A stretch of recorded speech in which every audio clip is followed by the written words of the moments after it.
नमस्कार मित्रांनो. तर पुन्हा एकदा तुमचं स्वागत आहे लाईफ ऑफ फ्रीडम या यूट्यूब चॅनलवरती. सध्या मार्केटमध्ये एकच चर्चा आहे, जिओ आणि ब्लॅक रॉक या जोडीची. तर ही जोडी नेमकी काय आहे? तर म्युच्युअल फंड मार्केटमध्ये यांचं एक जॉईंट व्हेंचर होत आहे. तर सध्या मार्केटमध्ये सगळीकडे हीच चर्चा चालू आहे. तर ह्या चर्चेचा आणि आपल्या या इन्व्हेस्टमेंटचा आपल्यासाठी काय फायदा आहे? जर तुम्ही म्युच्युअल फंडमध्ये इन्व्हेस्टमेंट करत असाल आणि तुम्ही प्लॅन करत असाल, तर हा व्हिडिओ तुम्ही शेवटपर्यंत पहा. आणि आता येत आहे एक जबरदस्त भागीदारी, जिओ ब्लॅक रॉक यांची जॉईंट व्हेंचर, 50-50 जॉईंट व्हेंचर भागीदारी. तर ब्लॅक रॉक ही जगातील सर्वात मोठी ॲसेट मॅनेजमेंट करणारी कंपनी आहे आणि जिओ ही भारतातील सगळ्यात मोठी डिजिटल कंपनी आहे. आणि हे ज्यांनी एकत्र येऊन एक म्युच्युअल फंड क्षेत्रात एक नवी क्रांती घडवून आणत आहेत. तर ही एक भारतासाठी एक खूप मोठी गोष्ट होत आहे. आता ह्या जॉईंट व्हेंचरची एक ताकद काय आहे ते आपण समजून घेऊया. तर भारतामध्ये जे ब्लॅक रॉक आहे, तर हे काही भारतासाठी नवीन नाही. या अगोदरही होतं black rock, BSP black rock. आपण mutual fund asset under management बघितलं असेल तर आपल्या भारतामध्ये पहिलेही होतं. तर हे भारतासाठी काही नवीन, फक्त एवढंच काय की यांनी जॉईंट व्हेंचर केलंय हे जिओ बरोबरती. आता यांची ताकद काय आहे आपण बघूया. यांची ब्लॅक रॉकची खासियत काय आहे? आता ब्लॅक रॉक जर बघायचं गेलं तर हे एक अत्याधुनिक आणि लेटेस्ट मॅनेजमेंट सिस्टम आहे. तर ही एक डिजिटल मॅनेजमेंट सिस्टम आहे आणि ही सोपी आणि समजण्यासारखी सिस्टम आहे.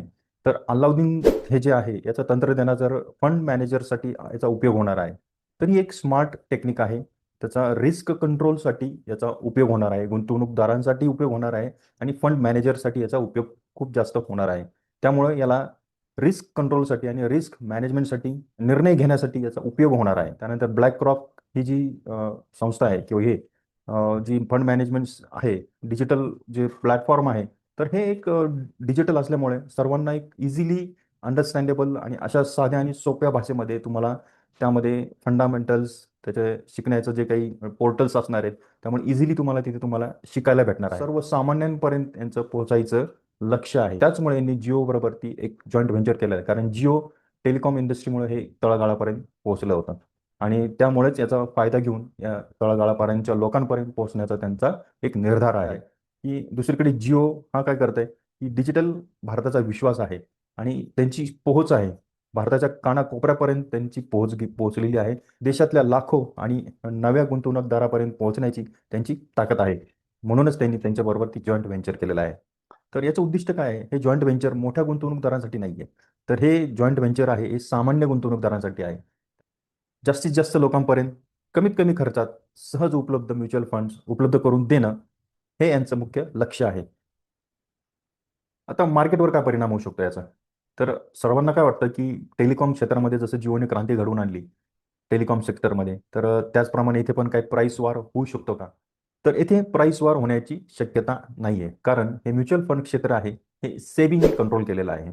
त्यामुळे इथे असं काही घडण्याची शक्यता नाही. त्यामुळे आपल्या मनातले जे काही डाऊट्स असतील की इथे टेलिकॉम क्षेत्राप्रमाणे प्राईस वॉर होईल, असेट अंडर मॅनेजमेंट दुसऱ्या कंपन्यांचं कॉम्पिटिशन होईल, असं काही इथे होणार नाही. म्हणून जिओ ब्लॅक रॉक हा AMCचं मार्केट शेअर घेण्यापेक्षा नव्या गुंतवणूकदारांना कसं आकर्षित करता येईल याकडे लक्ष देणार. तर भारत आणि ग्लोबल मार्केट म्हणजे इंडियाचं जे म्युच्युअल फंड मार्केट आहे आणि ग्लोबलचं म्युच्युअल फंड मार्केट आहे, तर यांचा कसा रेशो आहे? तर यामध्ये भारताचं जे ॲसेट अंडर मॅनेजमेंट आहे, तर आणि GDP याचा जर रेशो, भारताचं AUM आणि GDP याचा जर रेशो जर सध्या बघितला, तर हा भारताचा फक्त 19.9% एवढा आहे. आणि जर अमेरिकेचा जर बघितला, तर हा 131% आहे. तर तुम्ही लक्षात घेऊ शकता की हा अमेरिकेपेक्षा आपण किती कमी प्रमाणात आपला हा रेशो आहे. त्यामुळे म्युच्युअल फंड क्षेत्रामध्ये भविष्यात प्रचंड वाढ होण्याची शक्यता आहे. आता गुंतवणूकदारांनी काय करावं? प्रत्येकाला प्रश्न पडला असेल, जरी जिओ ब्लॅक रॉक हा फंड आकर्षित करत असेल, सर्वांना आकर्षक वाटत असेल याच्यामध्ये, तर आपण लगेच आपली SIP बदलू नये. जी आपली SIP चालू असेल ती SIP चालू ठेवावी आणि याचा नंतर विचार करावा. जर तुम्हाला इंटरेस्ट असेल याच्यामध्ये, तर तुम्ही एक नवीन SIP चालू करा आणि याच्यामध्ये सुरुवात करू शकता तुम्ही.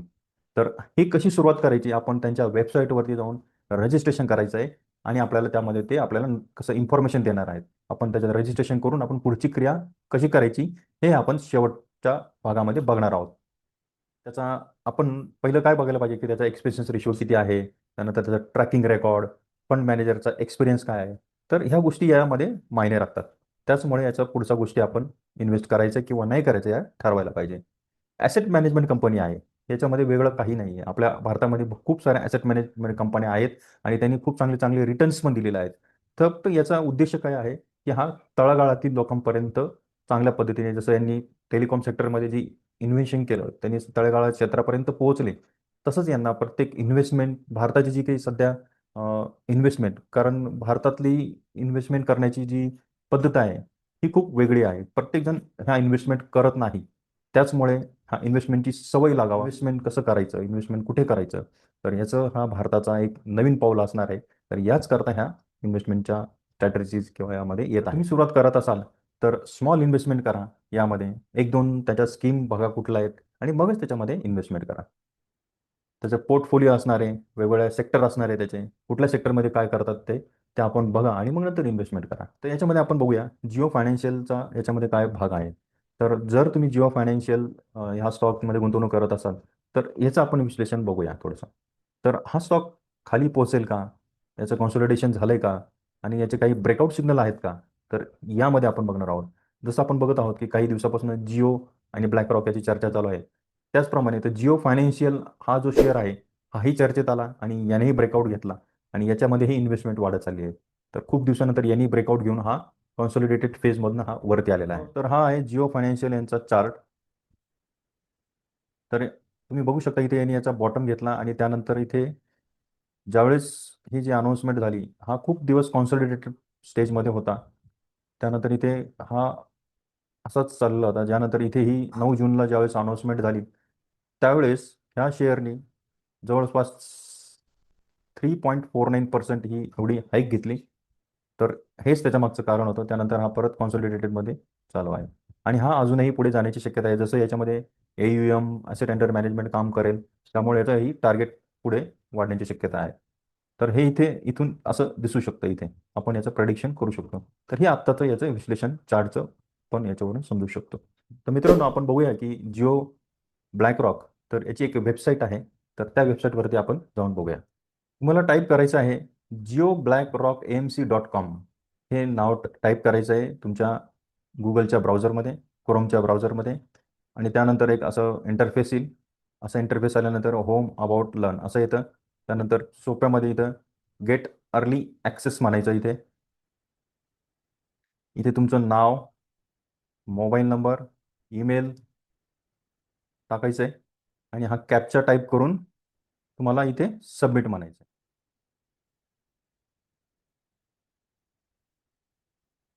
तर वेबसाईटवरती गेल्यानंतर तुम्हाला इथे अबाउटमध्ये जायचं आहे. अबाउटमध्ये गेल्यानंतर इथे तुम्हाला कंपनीची सर्व इन्फॉर्मेशन भेटते. इथे जिओ BlackRock तुम्ही खाली गेला तर ईशा अंबानी ह्या नॉन एक्झिक्युटिव्ह डायरेक्टर या जिओ फायनान्शियलच्या आहेत. तर त्यांचं इथे तुम्हाला मनोगत तिथं बघायला भेटेल इथे. त्यानंतर हे कंपनीचे जे Rob Goldstein chief operating officer आहेत BlackRockचे, तर त्यांची इथे इन्फॉर्मेशन बघायला भेटते इथे. त्यानंतर BlackRock त्यांची लीडरशिप टीम आहे. तर हे managing director, chief executive officer Sid Swaminathan हे सगळं बघत आहेत याचं. त्यानंतर अमित भोसले हे चीफ रिस्क ऑफिसर आहेत. अमोल पै चीफ टेक्नॉलॉजी ऑफिसर आहेत. तर यांच्या मागेही खूप मोठा ॲसेट मॅनेजमेंट किंवा ॲसेट अंडर मॅनेजमेंट हँडल करायचा एक्सपिरियन्स आहे. तर याचं डिटेल तुम्हाला यांच्या LinkedIn प्रोफाईलमध्ये तुम्ही बघू शकता. तर लर्नमध्ये गेल्यानंतर इथं युअर साईट हब म्हणून येतं इथे. Can mutual fund help your retire early beyond the basic, what is mutual fund beginner, what is AMC, इथे सगळं बेसिक्स ऑफ म्युच्युअल फंड तुम्हाला इथे बघायला भेटू शकतो. जिओ BlackRock जॉईंट व्हेंचर ही केवळ भागीदारी नाही, तर भारतीय गुंतवणूकदारांसाठी एक नवीन पर्व आहे. योग्य माहिती, त्यानंतर डिजिटल सुलभता आणि ग्लोबल एक्सपर्टाईज. तर यामुळे म्युच्युअल फंड जे क्षेत्र आहे, त्यामुळे एक चांगली स्पर्धा निर्माण होणार आहे. त्यामध्ये तुम्ही यामध्ये गुंतवणूक करणार का? खाली कॉमेंट करा. व्हिडिओ आवडल्यास लाईक करा, शेअर करा आणि सबस्क्राईब करायला विसरू नका. धन्यवाद.